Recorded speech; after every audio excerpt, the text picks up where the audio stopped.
সপ্তাহ পেরোলো Iran Israel সংঘাত। হামলার সিদ্ধান্ত নিতে 2 সপ্তাহ সময় নিলেন ট্রাম্প। নরকে পরিণত হবে পুরো অঞ্চল, হুঁশিয়ারি তেহরানের।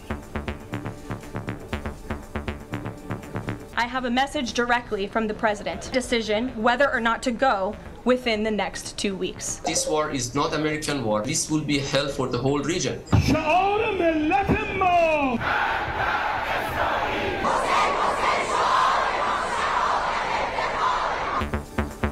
ইসরায়েলি হামলা ও মার্কিন হুমকির প্রতিবাদে তেহরানে ব্যাপক বিক্ষোভ।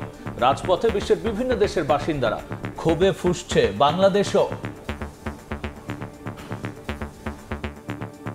ইসরায়েল যদি তার হামলা বন্ধ না করে মুসলিম বিশ্ব লড়তে বাধ্য হবে। জাতি এবং আকিদাগত বিদ্বেষ ভুলে ইরানের পাশে দাঁড়াতে হবে। মুসলিম বিশ্বের শাসকরা এখনো চুপ করে আছে, সোচ্চার হন। দেখছিলেন প্রধান শিরোনাম। সন্ধ্যার সময় সঙ্গে আছে আমি আফরোজা মৌটুসী এবং আমি গোলাম রাব্বি।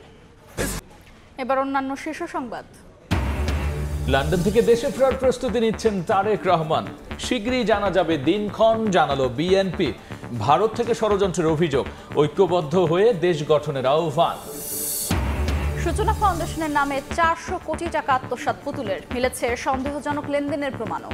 অর্থ লুটে সাবেক মন্ত্রী, এমপি, আমলা সহ 25 জনের দায় খুঁজে পেয়েছে দুদক। বাংলাদেশের কাঁধে 13 লাখ রোহিঙ্গার বোঝা, এখনো আসছেন অনেকে। প্রত্যাবাসন নিয়ে অনিশ্চয়তা, সংকট নিরসন না হলে আঞ্চলিক নিরাপত্তার জন্য হুমকি, জাতিসংঘে পররাষ্ট্র উপদেষ্টা।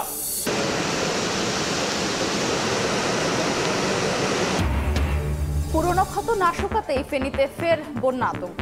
উজানের ঢলে মুহুরী নদীর বাঁধ ভেঙে লোকালয়ে পানি, প্লাবিত গ্রামের পর গ্রাম। পানি উন্নয়ন বোর্ডের দায়সারা কাজ নিয়ে প্রশ্ন।